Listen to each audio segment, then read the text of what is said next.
중고차 할부이자가 걱정되시나요? 정비딜러 영범위에 방문 주시면 정비사가 시운전, 리프트 점검은 물론 고객 맞춤 할부 진행으로 이자 걱정도 덜어드립니다. 판매부터 금리까지 확실하게 책임지겠습니다.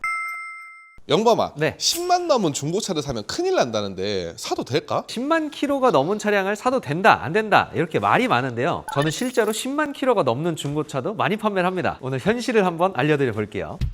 자, 이 차가 지금 14만 킬로 정도 주행한 차량인데요. 이 차가 시동도 걸리지 않고요. 벌써 라디에이터가 다 터져서 여기에 흥건하게 젖어 있는 모습도 볼 수가 있습니다. 이렇게 10만 킬로가 약간 넘은 차량들도 크게 문제가 되는 경우도 있고요. 어떤 차량은 20만 킬로까지도 문제없이 잘 타고 다니는 경우도 많습니다. 이게 그럼 엔진 내구성 같은 거의 차이일까요? 엔진 내구성도 중요하긴 하지만 고출력 차량인데도 불구하고 뭐 10만 킬로, 20만 킬로 잘 관리하면서 타시는 분도 계시고, 내구성이 좋기로 유명한 엔진을 운행을 하더라도 관리가 잘 안 되면 10만 킬로가 넘어가면서 엉망이 된 차량들도 있습니다. 이 차량도 내구성이 좋기로 유명한 람다 엔진이 들어갔잖아요. 근데 벌써 이렇게 된 겁니다. 이게 바로 관리를 어떻게 했느냐의 차이인데요. 자동차에는 이렇게 많은 소모품들이 있는데요. 특히 10만 킬로 정도 전후로 정비해야 될 부분들이 많습니다. 이때 정비를 어떻게 했느냐에 따라서 20만 킬로까지도 문제없이 탈 수가 있고요. 반대로 이 차처럼 매번 카센터를 들락날락 해야 될 수도 있는 거예요. 그러면 어떻게 관리를 해야지 이제 오랫동안 잘 탈 수 있어요? 그럼 오늘 내 차를 소중하게 오랫동안 타고 싶은 시청자분들과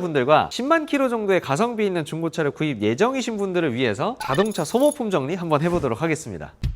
첫 번째는 엔진오일 관리를 잘 해주셔야 돼요. 엔진오일은 총 6가지 기능이 있는데요. 윤활, 냉각, 방청, 기밀, 청정, 완충 이렇게 좀 여러 가지 역할이 있는데, 그 기능 중에 하나만 문제가 생겨도 엔진 내구성에 치명적인 타격을 주게 되는 거예요. 그래서 평범하게 타시는 분들은 만 킬로마다 한 번씩은 최소한 교체를 해주시는 걸 권장을 드리고요. 고속도로 주행 위주로 달리신다고 하더라도 한 15,000킬로는 넘지 않는 걸 권장을 드립니다. 그리고 주로 시내 주행을 많이 하셔서 전반적인 킬로수를 많이 뛰지 않는 분들은 최소 1년에 한 번 정도는 교체를 해주셔야 돼요. 이 엔진오일만 관리를 잘 해주셔도 이 누유도 어느 정도 방지를 할 수가 있고요. 엔진 컨디션만큼은 그대로 쭉 유지할 수가 있습니다. 엔진오일을 자주 교체했는지 확인하는 방법은요. 엔진오일 주입구 캡을 열어서 얼마나 오염이 됐는지 확인하는 것도 한 가지 방법입니다. 근데 저 같은 경우는 이 뚜껑은 교체를 할 수가 있으니까 이 안쪽을 좀 더 주의 깊게 보는 편입니다. 이렇게 안쪽을 보면 볼트라든지 뭐 캠축 머리 그리고 체인들이 보일 수도 있는데요. 그 부분들에 마모도나 엔진오일이 슬러지가 껴있는 경우가 있습니다. 그런 것들을 보면서 엔진오일 교체가 얼마나 잘 됐었는지를 확인을 하는 겁니다.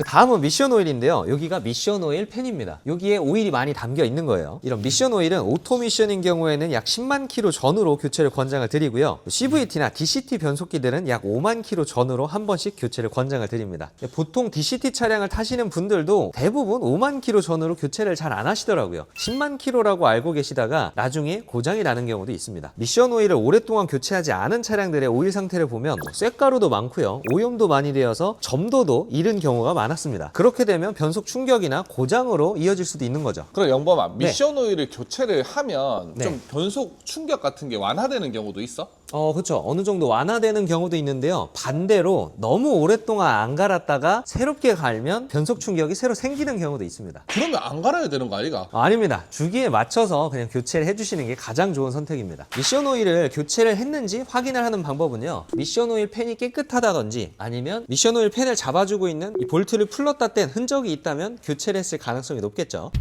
다음은 냉각수입니다. 냉각수는 말 그대로 엔진의 냉각을 도와주는 액체인데요. 냉각수와 부동액 같은 말입니다. 부동액이라고 불리는 이유는 겨울에도 얼지 않는 액체 겸 냉각수, 이렇게 생각을 해주시면 돼요. 보통 냉각수의 역할은 기계의 열을 식혀주는 것과 동시에 안쪽에 냉각 라인에 부식이 일어나지 않도록 해주는 방청 효과도 있어서 오랫동안 교체를 하지 않으면 냉각수가 오염되면서 냉각 라인에 부식이라든지 냉각 효율이 낮아질 수가 있는 거죠. 냉각수 교체 여부를 확인할 때는요, 현재 냉각수의 색깔을 먼저 확인해 주시는 게 좋습니다. 냉각수를 확인하는 곳이 총 2가지가 있는데요. 이렇게 냉각수 보조 탱크도 있고요. 라디에이터랑 바로 연결되어 있는 라디에이터 캡도 있습니다. 냉각수 보조 탱크는 이렇게 먼지가 좀 많이 쌓여 있거나 양이 조금 부족하면 보이지 않는 경우가 있는데요. 라디에이터 캡을 이렇게 열어보면 색깔을 확인하실 수가 있습니다. 뜨거울 땐 절대 여시면 안 되고요. 엔진이 다 식었을 때만 열어주셔야 됩니다. 이 차량이 약 11만 6천 킬로 정도 주행한 차량인데요. 냉각수 교체를 안 했기 때문에 지금 정비소에 들어온 거죠. 그리고 냉각수를 교체하실 때 보통 같이 교체하시는 것들이 있는데요. 여기 보이는 워터펌프입니다. 워터펌프는 냉각수를 순환시키기 위한 펌프인데요. 이렇게 벨트에 같이 물려서 돌아가기 때문에 워터펌프, 벨트 세트, 이런 텐션 베어링 이렇게까지 같이 세트로 많이들 교체를 해주십니다. 따로따로 교체를 해도 가능은 하지만 어차피 워터펌프를 떼어도 구동액이 일부 빠져나오기 때문에 겸사겸사 같이 해주시는 게 이중으로 공임이 나오는 걸 방지를 해주겠죠.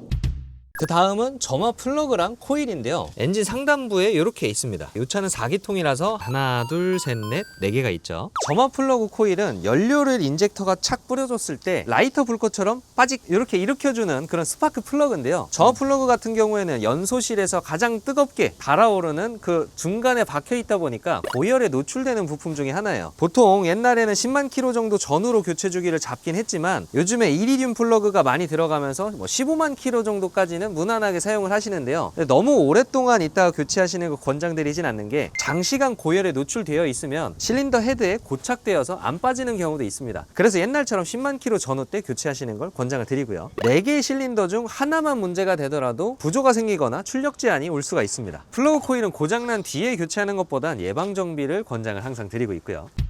다음은 브레이크입니다. 브레이크를 보시면 여러 가지가 있습니다. 디스크랑 브레이크 패드도 있고요. 브레이크 액까지 대표적인 소모품이 이렇게 3가지가 있죠. 브레이크 디스크는 바퀴랑 함께 굴러가면서 패드가 잡아줄 때 마찰을 같이 받는 부분인데요. 이렇게 레코드판처럼 생겼죠. 여기서 디스크가 많이 깎여서 턱이 만져진다거나 아니면 울렁울렁 이렇게 마모가 이상 마모가 생겼거나 그렇다면 디스크도 교체를 해줘야 되고요. 대표적인 증상으로는 제동 시에 핸들이 떨린다든지 차체가 진동된다고 보시면 되고요. 브레이크 패드 같은 경우에는 30-40% 정도 남았을 때 교체를 권장을 드리고요. 조금 더 사용하다가 패드가 다 닳았는데도 불구하고 깜빡하고 교체를 하지 않는다면 이 멀쩡한 디스크까지 교체를 해야 될 수도 있어요. 그래서 약 30% 정도 남았다면 예방 정비를 해주시는 게 좋습니다. 브레이크 오일 같은 경우에는 대부분 운전석 앞에 브레이크 페달 앞쪽에 위치하고 있는데요. 이렇게 봤을 때 이 차량은 노란 색깔이죠. 아직까지는 괜찮다라고 보시면 되고 수분이 많으면 브레이크 라인에 고장을 유발할 수도 있기 때문에 수분 함유량에 따라서도 교체를 권장드리고 주행거리는 약 4만에서 6만 킬로 이내에 교체를 권장드립니다. 브레이크 오일 점검법은 색상을 먼저 확인해주는 방법도 있고요. 정비소에 비치된 수분 테스터기로 확인도 가능합니다. 그래서 언제 갈았는지 애매하다 하시는 분들은 엔진오일 교체할 때 색상 확인 한번 해주시고 바로 교체해 주시는 걸 권장을 드릴게요. 그리고 이렇게 4륜구동 차량이나 후륜구동 모델 차량들은 뒤에 디퍼런셜 기어도 있고요. 이렇게 미션 옆에 트랜스퍼 케이스도 있고요. 앞쪽 바퀴도 구동을 해줘야 되기 때문에 프론트 디퍼런셜 기어도 있습니다. 이렇게 총 기어 오일이 3가지가 있는데요. 이런 4륜구동 차량들은 각 기어들이 맞물려서 4바퀴가 모두 다 굴러가는 거기 때문에 안쪽에 기어를 보호하기 위한 오일들이 다 들어가 있습니다. 그 오일들도 기어랑 기어가 마찰이 이르면서 쇳가루라든지 오염이 일어날 수 있거든요. 그래서 이 오일을 갈아주지 않으면 떠다니던 쇳가루가 다른 기어들까지 더 깎아먹는 그런 악순환이 반복이 될 수 있는 겁니다. 그리고 수입차 같은 경우에는 디퍼런셜 기어 하나만 해도 600~700만 원씩 하는 고가 부품 중에 하나입니다. 이렇게 부품은 고가인데 비해서 오일 교체 비용은 약 10만 원 정도로 그리 비싸지 않으니까 자주 관리해 주시는 게 좋겠죠. 약 4만 킬로에서 5만 킬로 정도 사이에는 한 번씩 교체를 권장을 드립니다.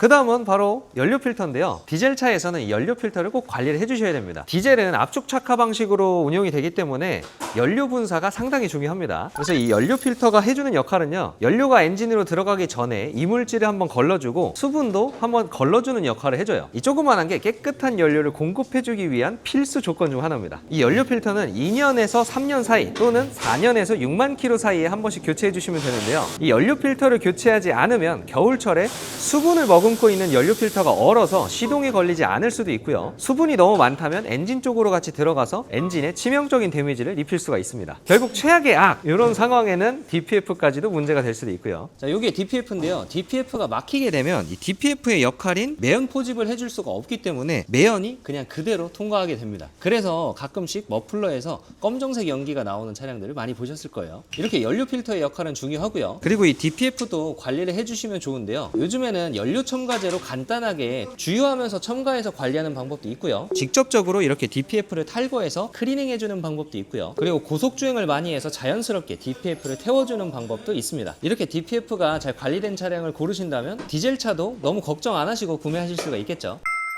그 다음은 바로 연료 필터인데요. 연료 필터가 자, 오늘 이렇게 큰 고장이 나지 않기 위해서 예방 정비를 하는 것들에 대해서 말씀을 드렸는데요. 오늘 영상 참고하셔서 20만 킬로, 30만 킬로까지 고장 없이 타시길 바라겠습니다. 앞으로도 여러분들께 도움이 되는 차량 꿀팁으로 돌아올 예정이니까요. 좋아요랑 구독, 알람 설정 부탁드립니다. 감사합니다. 정비딜러 영범이었습니다.